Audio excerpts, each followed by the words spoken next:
여러분 반갑습니다. 사도행전 말씀 묵상 시간입니다.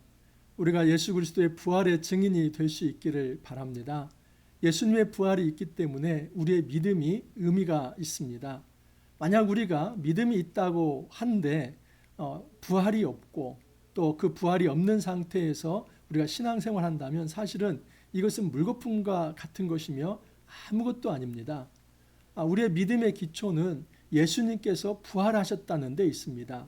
그래서 1세기 당시 모든 사도들의 이 복음의 핵심 내용은 예수 그리스도의 십자가와 부활에 있습니다. 자, 어제 말씀과 오늘 말씀 이 두 번에 걸쳐서 1세기 바울이 전한 이 복음의 내용이 무엇인지를 살펴보고 있습니다. 바울이 지금 비시디아 안디옥에 이르러서 복음을 전합니다. 바울은 구약 성경을 사용합니다. 구약에 나타난 하나님 나라의 스토리를 쭉 얘기하면서 봐라, 이처럼 하나님께서 약속하신 그 언약 자손, 다윗의 자손, 그 약속의 목자 메시아로서 예수가 오셨다 하는 것이었습니다. 하지만 그 예수를 유대인들이 알아보지 못하고 죽였다는 것이죠. 그래서 십자가에서 일부가 끝났습니다. 여러분, 십자가는 굉장히 중요합니다. 왜냐하면 하나님께서는 그 십자가 사건을 통해서 모든 인류의 죄를 용서할 그 희생 제물로 삼으셨기 때문입니다. 여러분, 복음의 양대축이라고 한다면 이 십자가와 부활입니다. 자, 오늘 말씀은 이제 십자가에 이어서 예수님께서 부활하셨다는 것, 그 부활의 의미가 우리에게 어떤 의미가 있고 왜 우리가 복음을 전하면서 이 부활을 강조해야 하는지 그것을 말씀을 드리도록 하겠습니다. 32절 이하입니다. 우리도 조상들에게 주신 약속을 너희에게 전파하노니 곧 하나님이 예수를 일으키사 우리 자녀들에게 이 약속을 이루게 하셨다 함이라. 여러분, 지금 이 바울은 이제 십자가 이후에 하나님께서 예수를 다시 살리셨다, 일으키셨다, 그것을 강조하려고 합니다. 근데 이것은 성경에 예언되었다 하는 것입니다. 자, 먼저 시편 2편 7절에 시편 둘째 편에 기록한 바와 같이 너는 내 아들이라 오늘 너를 낳았다 하셨고, 실제로 시편 2편 7절에 이런 말씀이 있습니다. 내가 여호와의 명령을 전하노라. 여호와께서 내게 이르시되 너는 내 아들이라 오늘 내가 너를 낳았도다. 여러분, 이것은 다윗이 예언한 메시아 구절이죠. 하나님께서 이제 너는 내 아들이라 오늘 내가 너를 낳았도다 하는 것은 이 장차 오실 메시아에 대한 하나님께서 하신 말씀입니다. 여러분, 이 하나님의 아들이 누구입니까? 예수님이죠. 그래서 이 사도 바울의 복음의 핵심은 예수가 하나님의 아들로 왔다는 겁니다. 여러분, 구약 사상에서 하나님의 아들은 왕입니다. 왕을 지칭합니다. 그리고 그 왕은 메시아를 의미합니다. 그래서 한 분 오실 메시아는 바로 왕적 메시아, 예수가 왕적 메시아로 이 땅에 오셨다 하는 것을 이야기합니다. 자, 또한 34절을 보면 또 하나님께서 죽은 자 가운데서 그를 일으키사 다시 썩음을 당하지 않게 하실 것을 가르쳐 이르시되, 여기 보면은 그를 일으키사 다시 썩음을 당하지 않게 하실 것, 이게 뭡니까? 예수님의 부활을 의미하는 거죠. 근데 이 부활 역시도 지금 시편에 기록되어 있습니다. 시편 16편 10절을 보면은 이런 말씀이 있습니다. 시편 16편 10절에 보면 이는 주께서 내 영혼을 수월에 버리지 아니하시며 주의 거룩한 자를 멸망시키지 않으실 것임이니라. 영혼을 수월에 버리지 않는다, 멸망시키지 않는다. 이것은 부활에 대한 이제 예언 구절이다라고 볼 수 있습니다. 이 시편 16편 10절을 이용해서 지금 예수님은 진정한 이 수월에 이르지 않을, 그리고 썩지 아니할 그런 주로 이 땅에 오셨다 하는 것을 이야기하고 있는 것입니다. 또한 예수님은 다윗의 자손으로서 그 다윗의 언약을 이루기에 오셨다라고 얘기합니다. 내가 다윗의 거룩하고 미쁜 은사를 너희에게 주리라. 이것은 이사야 55장 3절 말씀입니다. 이사야 55장 3절 말씀에 의하면 너희는 귀를 기울이고 내게로 나와 들으라. 그리하면 너희의 영혼이 살리라. 내가 너희를 위하여 영원한 언약을 맺으리니 곧 다윗에게 허락한 확실한 은혜이니라. 하나님께서는 지금 다윗 왕을 세웠던 것처럼 이제는 다윗은 사라졌지만 그의 자손을 통해서 진정한 왕을 보내시고 그를 통해 새 언약을 맺겠다 하는 것입니다. 그래서 다윗의 자손이 맺을 언약은 새 언약입니다. 이 새 언약의 주체가 누구라는 겁니까? 예수라고 하는 것을 말씀을 하는 겁니다. 자, 그래서 한 가지 우리가 짚고 넘어갈 것은 무엇이냐면 일단 바울이 구약 성경에 능통합니다. 시편 22편 시편 2편 7절, 또 이사야 55장 3절, 또 시편 16편 10절 모든 말씀을 꿰고 있습니다. 그리고 그 말씀 하나하나가 예수 그리스도를 통해서 성취되었다는 것을 논증하고 있습니다. 여러분, 지금 바울은 허공에 대고 말을 하지 않습니다. 그리고 자기가 만들어낸 어떤 학설을 가지고 말하지 않습니다. 반드시 이 바울은 지금 복음을 전할 때 어제는 이스라엘 역사, 그것은 바로 하나님 나라 역사이죠. 그게 다 어디에 쓰여 있습니까? 구약 성경에 쓰여 있는 그 구약 성경을 바탕으로 말을 했고, 오늘 역시도 마찬가지로 시편과 이사야 다 구약 성경인데 이 구약 성경을 가지고 예수님이 바로 우리가 기다려온 메시아다 하는 것을 논증합니다. 여러분, 우리가 복음을 전할 때 말씀에 정통하지 않는다면 복음을 제대로 전할 수 없습니다. 우리 역시도 우리는 구약 성경만 가지고 있는 것이 아니라 구약을 제대로 해석해낸 이제 진정한 하나님 나라 신학을 완성한 이 신약 성경이 우리에게는 더 있습니다. 그래서 우리는 사실 바울보다도 더 정확한 지식, 더 온전한 지식을 가지고 있습니다. 그렇기 때문에 바울 사도는 이제 1세기에 그래도 위대한 이제 사도였기 때문에 복음을 잘 전하고 우리는 이제 2000년이나 지났기 때문에 복음을 잘 전할 수 없습니다.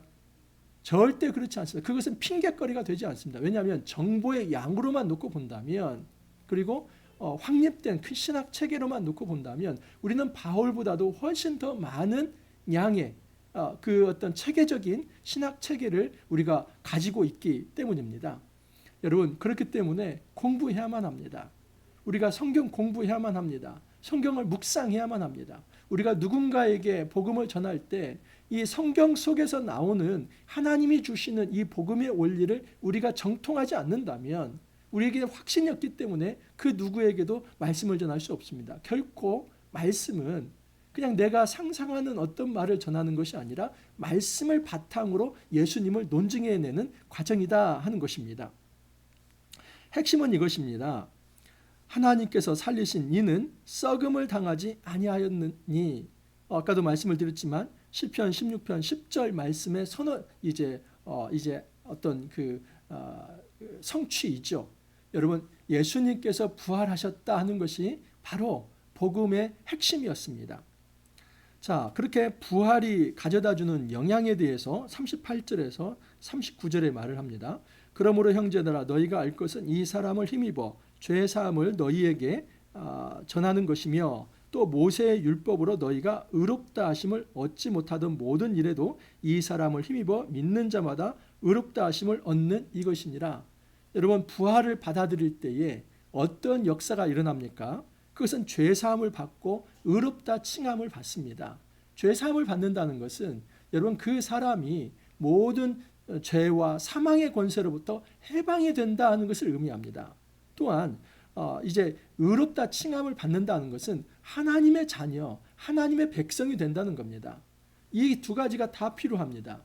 여러분, 죄사함이라고 하는 이 정결케 되는 과정이 없으면 하나님의 거룩한 백성이 될 수가 없습니다. 그래서 의롭다 칭함을 받는 것은 결과적으로 하나님 백성 되는 건데, 그 하나님 백성이 되려고 한다면 반드시 어떤 과정이 필요하다고요?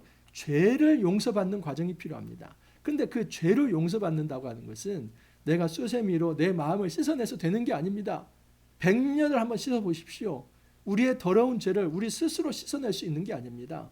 죄는 내가 가지고 있는 내 힘의 어떤 수세미로 씻어내는 것이 아니라 오직 예수 그리스도의 피입니다. 예수님의 피를 의지할 때 우리가 죄를 용서받을 수 있고 하나님의 자녀가 되는, 하나님 백성 되는 권세를 누릴 수 있습니다. 자, 그런데 그 근원과 동력이 어디 있냐면 부활에 있습니다. 예수님께서 십자가를 지시고 부활하지 않았다면 여러분, 그 예수님조차도 살아나지 않았는데 어떻게 우리가 죽은 자 가운데서 살아날 수 있겠습니까?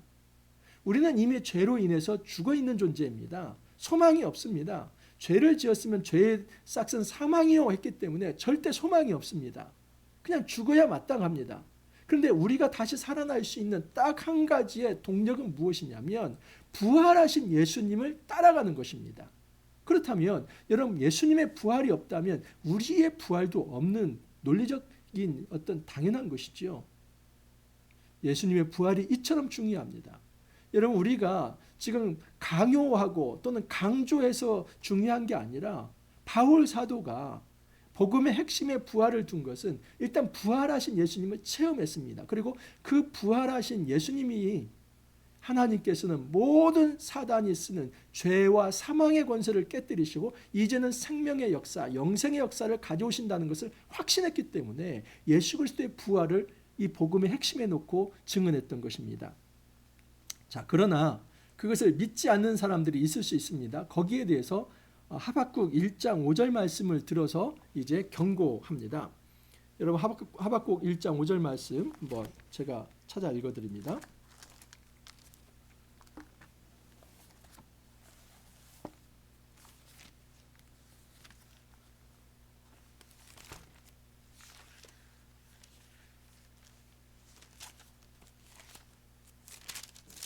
네, 미리 좀 찾아놨어야 하는데 죄송합니다. 하박국 1장 5절 말씀입니다.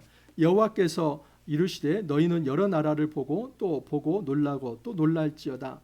너희의 생전에 내가 한 가지 일을 행할 것이라. 누가 너희에게 말할지라도 너희가 믿지 아니하리라. 여러분, 이 하박국 선지자가 언제적 사람이냐면 일단 그의 어떤 사역 시기가 중요합니다. 그는 BC 605년부터 BC 597년 사이에 사역했던 자입니다. 그러면 이 이스라엘 사회에서 BC 605년이 왜 중요하냐면 BC 605년은 소위 갈그미스 전투가 있었습니다. 여러분, 이 갈그미스 전투는 그 바벨론의 느부갓네살과 그리고 이집트, 애굽의 바로 느고와의 싸움에서 이 느부갓네살에 이긴 전투입니다. 그러니까 이것은 아주 결정적 전투인데 이 어떤 그 고대 근동의 패권을 놓고 싸운 이 한판 전쟁입니다. 근데 거기서 바벨론이 승리를 합니다. 승기를 잡았습니다. 승기를 잡았지만 아직 그때부터 바로 이 유다가 이제 침략을 당하고 넘어간 건 아닙니다. 여러분, 1차 이 어떤 포로가 언제 시작이 됐냐면 BC 597년입니다. 그러니까 BC 605년에서 BC 597년 사이에 하박국이 살았다면 하박국은 어떤 메시지를 전하는 거냐면 봐라, 하나님이 바벨론을 들어서 지금 전 세계 열방을 심판하고 계신다. 유다도 심판하실 것이다. 너희들이 이 말씀을 믿지 않는다면 너희들이 멸망할 것이다. 그 얘기를 한 겁니다. 여러분, 이 말씀을 지금 바울이 인용을 합니다. 그러니까 바울이 얼마나 구약에 이 해박한 사람인가 하는 것을 알 수 있죠. 보십시오. 40절 이하입니다. 그런즉 너희는 선지자들을 통하여 말씀하신 것이 너희에게 미칠까 삼가라. 그 선지자 중에 하나가 하박국입니다. 일러스되 보라, 멸시하는 사람들아 너희는 놀라고 멸망하라. 하박국 1장 5절 말씀 제가 읽어드렸죠. 믿지 않는 사람은 멸망할 것이다. 내가 너희 때를 당하여 한 일을 행할 것이니 사람이 너희에게 이뤄줄지라도 도무지 믿지 못할 일이라 하였느니라. 하박국 1장 5절 말씀을 인용하면서 바로 지금 이 유다 백성이 하박국의 선지자의 말을 듣지 않고 그렇게 그 말을 듣지 않아서 결국 BC 586년에 망한 거 아니냐. 바울이 그 얘기를 하는 겁니다. 그렇기 때문에 너희도 지금 하박국 선지자가 얘기했지만은 그 유다 백성이 듣지 않아서 망했던 것처럼 너희들도 내가 지금 선지자가 되어서 사도가 되어서 예수가 주라는 것을 얘기하고 예수를 통해서만 오직 구원받을 수 있다고 말을 하는데 그것을 믿지 않는다면 너희도 망할 것이다. 구약을 통해서 그렇게 논증을 하고 있습니다. 그들이 나갔을 사람들이 청하되 다음 안식일에도 이 말씀을 하라 하더라. 여러분, 이 말씀이 전달되면 반드시 반응이 있습니다. 이제 좋은 반응도 있지만 아주 이제 역반응도 있습니다. 자, 보시면 좋은 반응은 이런 반응입니다. 회당의 모임이 끝난 후에 유대인과 유대교에 입교한 경건한 사람들이 많이 바울과 바나바를 따르니 두 사도가 더불어 말하고 항상 하나님의 은혜 가운데 있으라 권하니라. 믿는 부류가 있었습니다. 유대인들 또 아직은 이방인이지만 가피어로 하나님을 경외하는 자들, 그들 중에서 믿는 자들이 생겼습니다. 그래서 그들의 믿음을 바울이 아주 견고하게 합니다. 자, 그러나 시기하는 자가 있습니다. 45절 이하를 보면 유대인들이 그를 보고 그 무리를 보고 시기가 가득하여 바울이 말한 것을 반박하고 비방하거늘 바울과 바나바가 담대히 말하여 이르되 하나님의 말씀을 마땅히 먼저 너희에게 전할 것이로되 너희가 그것을 버리고 영생을 얻기에 합당하지 않은 자로 자처하기로 우리가 이방인에게로 향하노라 선언을 합니다. 우리가 유대인의 회당에 와서 먼저 유대인 너희들에게 말씀을 전하지만 유대인 너희들이 이 이방인들이 구원받는 것을 시기만 하고 믿음으로 이 말씀을 받지 않는다면 이제 이후로는 이 말씀을 유대인이 아닌 이방인에게 향하여 나아가겠다. 너희들은 복을 받을 만한 자격이 없다라고 이야기를 합니다. 여러분, 그래서 이제 유대교와 기독교가 결별하는 겁니다. 여러분, 유대교와 기독교는 완전히 다릅니다. 기독교의 핵심은 예수 그리스도입니다. 유대교는 예수 그리스도를 인정하지 않습니다. 지금도 유대교는 메시아를 기다리고 있습니다. 그러나 기독교라고 하는 것은 하나님의 아들이 이미 오셨고 그 하나님의 아들을 받아들여야만 복음을 받아들여야만 죄사함을 받고 참된 영생을 얻을 수 있다 하는 것입니다. 그래서 바울은 자신이 이방의 빛이다라고 이렇게 소개합니다. 47절을 보면 주께서 이같이 우리에게 명하시되 내가 너를 이방의 빛으로 삼아 너로 땅끝까지 구원하게 하리라 하셨느니라. 자, 그런데 여러분, 바울이 아주 재밌는 이야기를 하는데 내가 바로 이방의 빛이다. 근데 나를 이방의 빛으로 세우신 분은 주님이다라고 얘기합니다. 자, 그런데 원래 이 이방의 빛이라고 하는 말이 처음 나온 이제 구절이 있습니다. 그것은 이사야서 42장 6절 말씀인데 이사야서 42장 6절을 보면 나 여호와가 의로 너를 불렀은즉 내가 내 손을 잡아 너를 보호하며 너를 세워 백성의 언약과 이방의 빛이 되게 하리니. 여러분, 이것도 메시아 구절이 있죠. 하나님께서 세우시는 그 종이 이방의 빛이 될 것이다. 다시 말해서 이미 이사야 선지자를 통해서 하나님은 구약 시대에 하나님의 복음이 이방에게도 전해질 것이라는 것을 말씀하였습니다. 그러므로 여러분, 이 유대주의자들이 그 폐쇄적 혈통주의에서 벗어났어야만 마땅했습니다. 여러분, 복음은 개방성을 가지고 있습니다. 절대 복음은 폐쇄성을 가지고 있지 않습니다. 그러나 유대인들은 유대주의, 유대교에 빠져서 이 하나님의 말씀이라고 하는 것이 유대인에게만 해당된다고 말을 했습니다. 근데 그것은 성경을 알지 못하는 것이죠. 이미 구약의 이사야 선지자는 내가 내 종을 세워서 이방의 빛이 되게 하겠다. 다시 말해서 이방인에게도 복음이 들어가게 하겠다. 여러분, 그 종이 누구입니까? 이방의 빛으로 오신 분이 누구입니까? 예수님이죠. 그래서 누가복음을 보면 이런 말씀이 있습니다. 누가복음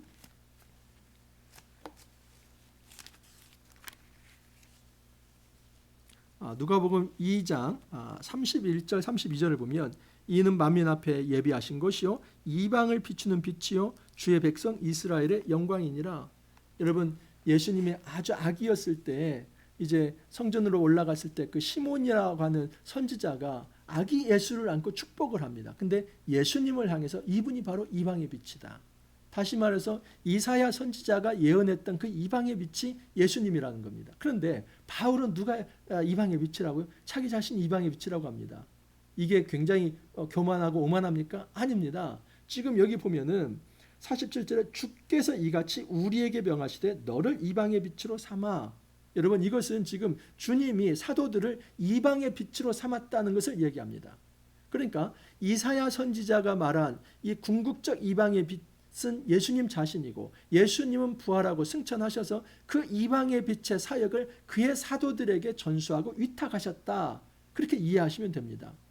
그래서 바울은 지금 유대인들을 향해서 너희들이 복음을 받아들이지 않는다면 나는 이방인에게 가겠다. 이것은 바로 이사야 42장 6절 말씀을 응하게 하는 것이고 또 예수님께서 우리를 그 말씀에 따라서 이방의 빛으로 세웠기 때문에 이제는 당당하게 우리는 이 복음을 유대인만이 아니라 이방에게도 가지고 간다라고 이야기를 합니다.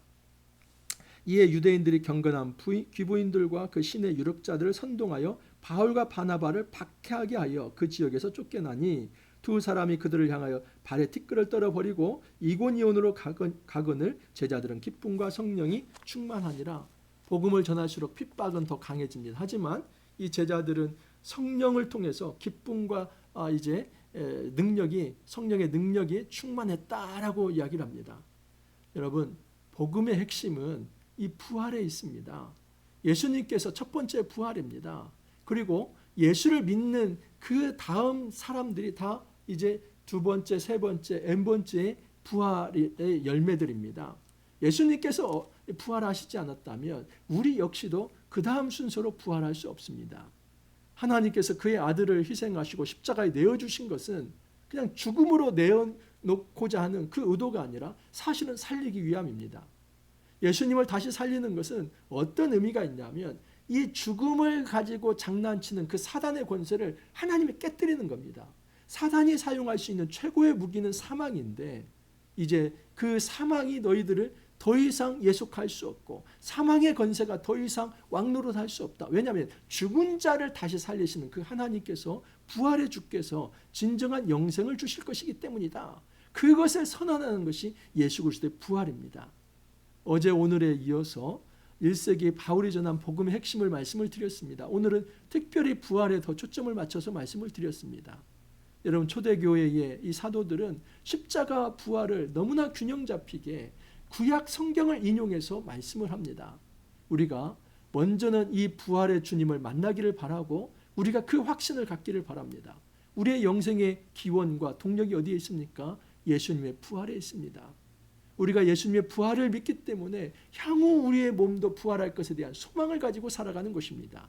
이 소망을 안고 우리가 더욱더 힘있게 주 예수 그리스도의 부활을 전하는 이 부활의 증인으로 살아갈 수 있기를 간절히 소망합니다. 함께 기도합니다. 주님 감사합니다. 1세기 바울이 전한 복음의 핵심을 알게 하여 주시고 우리도 그리스도의 이 십자가와 부활의 증인이 될 수 있게 하여 주시니 감사합니다. 주님, 이 부활이 2000년 전의 말씀에서 끝나지 않고 우리에게 살아있는 역사하는 말씀이 되게 하여 주옵소서.